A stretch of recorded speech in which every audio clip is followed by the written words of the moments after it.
Okay, here we go. Mobility session number 1. So the idea of this is just to give you something to start with.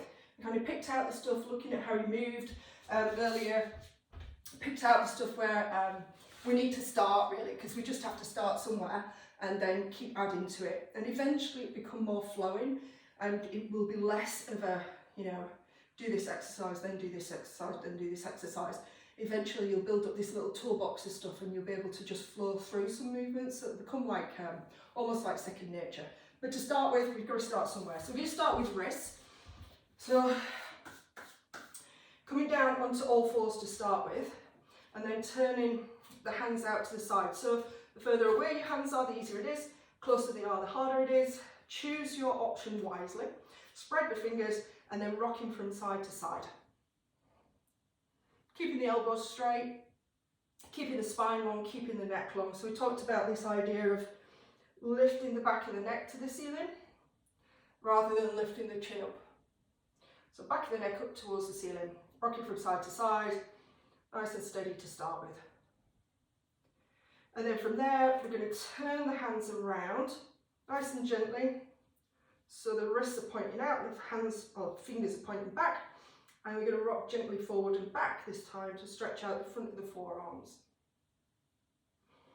No tension in the shoulders, trying to keep the shoulders away from the ears. And then circle your body weight around in one direction. And then reverse your circles. And we talked about, you can kind of do this on a wall, a table, etc. You don't need to do all of them all at the same time. Just options, just take your wrists through full ranges of movement. And then release. And then we're going to take the hands the other way up, so palms are up. I'm going to go palms or backs of the hands to the floor. And then from there, you're going to bend the fingers and try and make a fist. So there's a tendency to want to come like this with the elbows out to the side. Try and keep the elbows straight. You might need to take some weight off your wrist to do that. I'm just going to turn sideways so you can see what I'm doing. So you can see I'm trying to make a fist and then releasing my fingers. Make it a fist and release it. And you maybe do 5 to 10 of each. If you've got more time, do more. If you've got less time, do less. It's fine. And then turning the hands to the palms are out. Again, the further away you are, the easier it is. So be nice to your wrists and then make your fists.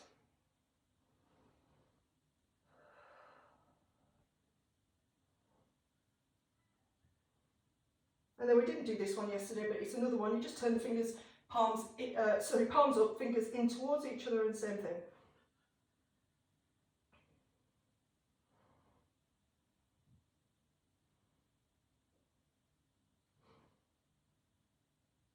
And you can do the last one, which is fingers pointing towards the camera, making a fist. I like this one because it's taking your hands into, it's just something that they don't usually do, let's be fair. You can really feel that pull down the back of the hand. And release, and then if you need to or you want to, you bring your hands, palms together, fingers clasped. And I'm going to, it's like it's an infinity sign really, but I'm going to push one hand on top of the other and then rotate and push the other hand on top of the other. So I'm getting as much extension and rotation through my hands as I can. And you can see my forearms are twisting. Now this might not be you, it's me. I get, I have some nippy bits in there, I have some bits where it's like, oh, call it pain, but it's discomfort. You kind of want to back off from those parts that feel a bit mean. Just be gentle with those. You don't want to kind of push through. Wrists are, like I say, a bit delicate. And then reverse your circle, if you can, if your brain will allow it. So reversing the circle. And you can kind of see I'm spending quite a lot of time on wrists in comparison to all the other stuff we're going to do. And that's partly because, like I said, you're already kind of suffering with your RSIs. Wrists, elbows, shoulders, neck are all that little bit sort of not as agreeable as they could be. And all this kind of tension here has a lot to do with that. So rhomboid push-up, back to all fours. Nice and wide through the fingers. You want a long spine, so I'm not tucked under. Go here so you can see long spine, long neck, so back of the neck up to the ceiling. Once you've got all that sorted, shoulder blades come together and then go wide. So we're keeping the elbows straight to start with, controlling it up and down. If you get in front of a mirror, you'll notice that your body kind of all wants to get involved, or your elbows want to get involved, and that's absolutely perfectly normal to start with. Getting a clean shoulder blade movement with nothing else happening is not the easiest thing in the world. The other thing that happens, and this was you wanting to go into this kind of cat position, and it's just a matter of kind of getting to know where wide shoulder blades are, which there is me, and then everything else is spine. It just takes time at the end of the day. Comes with time. And then we practiced having a slight elbow bend. So I'm bending the elbows back towards my knees. Again, I'll give you a different view so you can see. And then my elbows do not straighten or bend for that matter. So I'm keeping the same elbow bend. So this is slightly more tricky because now I'm having to control my elbow joint as well as my shoulder blades moving. So a little bit more tricky. And again, just takes time. Whatever movement you've got, even if everything else is getting involved, you're still sending the right signals to your shoulder blades. You're still getting the idea that we need them to move. And then release. Again, if you need to come off your wrist, just briefly give them a bit of a wiggle before we then go into our 4-point plank. So I'm going to play with breathing with the 4-point plank because we tend to stop breathing. So we're back to all fours, the toes are tucked under. Again, nice and long through the spine, so no tucking, no rounding. Long through the spine. You're at the top of that rhomboid push-up, so your shoulder blades are wide and your neck is long. Back of the neck towards the ceiling. You're going to exhale to hover the knees. So inhale here, exhale to hover. Inhale, lower. Exhale, hover. Inhale, lower. Exhale, hover. Hold the knees up and breathe. And while you're here and you're breathing, if you wish, you can try to bring the shoulder blades together and apart. I'm keeping it nice and small so you can kind of see what I'm doing, but I'm not making it big. And then checking, can you turn your head? You still breathe in, but your neck and shoulders, well, your shoulders are stable whilst your head is just gently making different shapes or moving about, just freeing off the neck, and then lower the knees down. And we're going to go into our front arm stretch or front shoulder stretch. So lying down flat. One hand is your press up hand. So I'm going to bring my left hand to that position.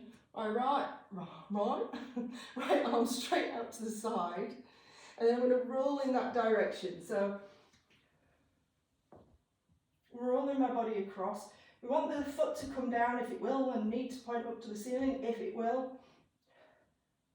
I think it was rolling to your right where you struggled to get the foot down. So we come back, we switch arms, other arm out to the side, front of the shoulder into the mat and twist it through.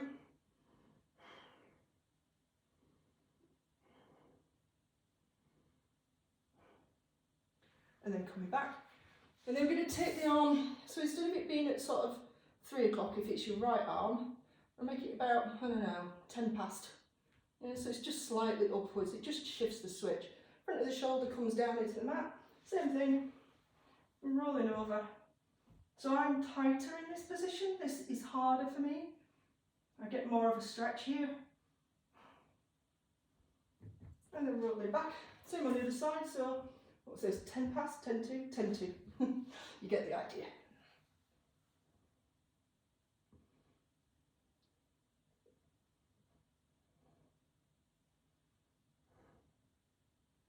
And then slowly release. So I'm flowing through these. You can hold them a little bit longer. You can hold them for up to a minute and just stay there and breathe and let everything relax into the mat. But for for this video's purpose, to keep it kind of concise so you're not bored rigid watching me do stuff. So you might have a play with those and stay in there a little bit longer, just to really open out the chest and the shoulder. Just don't go mental with it to start with, build it up over time. Right, so 90-90. So we talked about this idea of 90 degrees, it's your swastika, 90 degrees, hips, knees and ankles, and then sitting the back hip down. So lifting and sit in the back hip down. And try and get your butt cheek down towards the floor.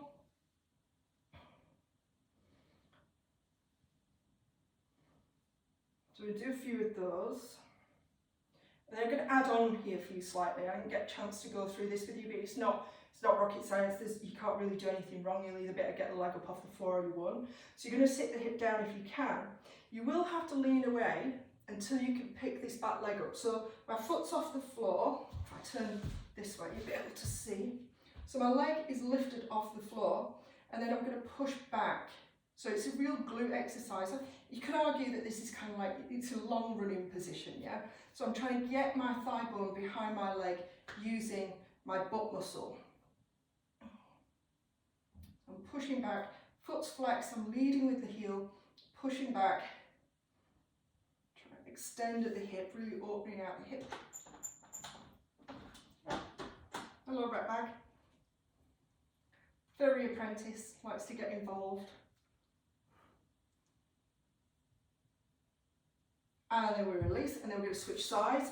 So same on the other side, starting off in your 90-90, you're going to sink your back hip down to the mat and then lift it back up. Sink and lift. And I'm kind of exaggerating so you can see. You really want to keep your chest lifted and your spine as straight as possible. So I'm sinking at the hip rather than at the body. I was kind of, that's me demonstrating, trying to sit this hip down. But ideally you want to stay nice and upright. So just mobilising into the hip. And then same again on this side. You're going to pick up that back leg. Again, if you need to kickstand with the hand, that's okay. But if you can keep your hands off, great. And then pushing back with that leg. Lots of work in the glute. The focus is very much on how far back can you go. It's not about the forward, how far back. And again, maybe you could do 10. You can do more. If we were to really talk numbers, I like to do things, it's not just that I like it, it's the way it should be done. You're supposed to do stuff to fatigue. In other words, that last point where you're kind of like, I can't get another one out, but you've still got good form. So if you're stuck for time, you do what you can, pick them out, and if you've got more time, do more. And the last one. And release, and then coming straight down onto your side for some side plank stuff. So we talked about this. I'm going to keep my hand down on my leg just to keep it out of the way to start with. The other option is here on the chest, which reminds you to keep the chest open. You want to really think about shoulder directly over elbow, and almost like I'm not moving, but I'm pulling my elbow in towards my hip so that I'm activating under here. So I'm activating lats essentially, yeah. Same as we did earlier. Lift the hips up and hold to start with. So there'll be a tendency to want to rotate down towards the mat because it makes you use these muscles instead of the side. So make sure you're squared on, and there will be a tendency for the head to be forward. So pulling the back of the neck back in line with your spine. So we hold for 3, or as long as you can, yeah. But the rules are that when you come out of it, you lower with control.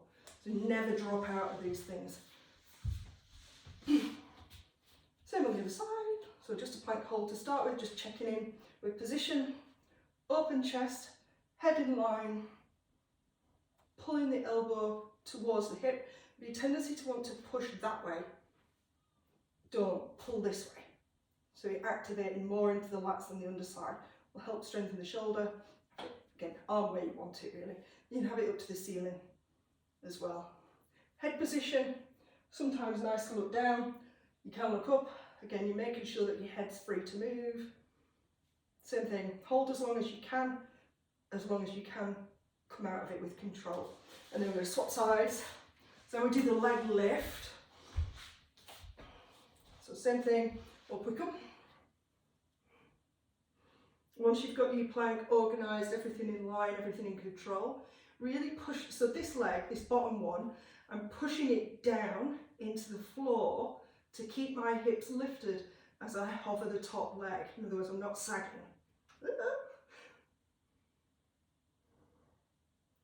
Again, hold as long as you can control it, and then lower with control. Switching sides. Find your plank, head in line with spine, chest open, hips lifted, elbow pull into hip. Push down into the bottom leg so that you can hover your top leg.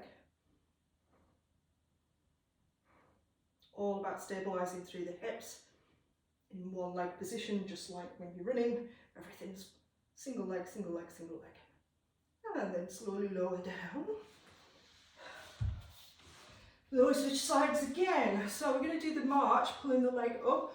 We're going to aim for about 3 to start with. That seemed to be your starting point the other day. And then each time, maybe you add 1. It wouldn't need to be every time. We'll see how it goes. So same thing, hips up. When you're ready, pushing down into the bottom leg. We bend for 3, for 2, and for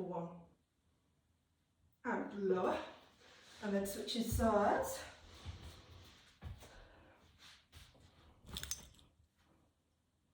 Once you're organised, hover the top leg and bend for 3, for 2, for 1, and then lower with control. And straight back to all fours. So this is our 3-point twist in action. So it's back to our knee hover position and then twisting the lower body, right? So if I was to go left leg under, turn slightly, in fact if I do it like this so you can see my legs. So I'm going to pick up my knees, left leg's going to go under, the pivot on the right foot, the right heel comes down, and trying to sink my left hip down and through, and then back through. So I'm going to do the other way around so you can see. So if I was to go right leg, the right leg comes under, the left heel comes down, and I'm looking at my legs to go back, heel lifts, pivot back, and drop the feet. I'll drop the knees, sorry, drop the knees. So with this you can already hear my breathing shot up.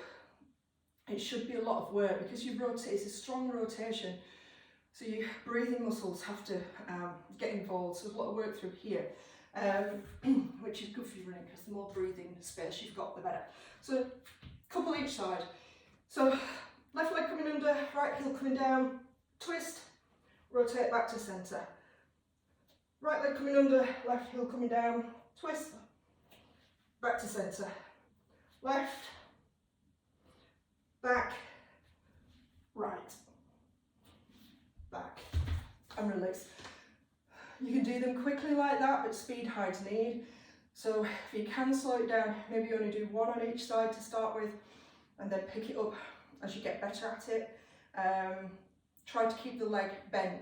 Your preferred option was, as you came through, was to be here, yeah, with the leg straight. So see if you can bend it. I think that was it. Oh no, of course we finished off with the long lunge series, didn't we? So coming to all fours again, bring your right foot outside the right hand and then walk your left knee away. So you're in this long lunge position, shin vertical, sinking the hips forward, forward and down. And then we're going to rotate up towards the sky with the hand.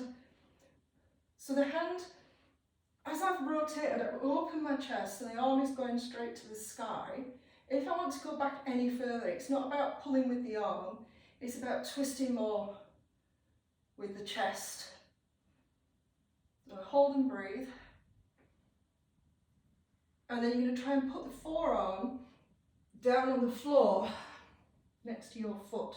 So my elbow is roughly in line with, I don't know, sort of my arch. Ideally you want it to be in line with your heel as you drop down. It is what it is. Kind of tight this session. Right, step back. God, I'm having a moment. Left leg. Get your left leg forward. Walk your right leg away. When we're there, pick up the the left arm and rotate up towards the sky.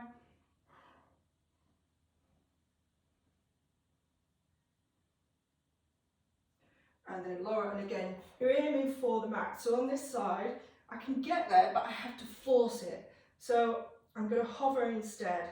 So I'm going to bring my hand to the mat, I'm going to drop my forearm down as far as it will go, and hold here. The other option is, this is what, if I was working on it on my own, I'd have probably just the one. Yeah, one block for me. Block, whatever, doesn't matter what it is. There's something that you can rest the elbow on and see if you can just get into that position and hold. So again, you can cycle through these. So you can go up to the ceiling, down to the mat, up to the ceiling, down to the mat, and do several in a row, which is kind of nice. Or you can hold and breathe in that open position, and then hold and breathe in that in the closed position with the elbow down to the floor. And that's as far as we got yesterday. I think that's more than enough. And we're about 21 minutes with a bit of waffle. So it's a shorter workout for you. Pick out the bits that you want to do or the things that make sense. And then when you've got time, do the lot. And just play with the movements and see how you get on and keep me posted.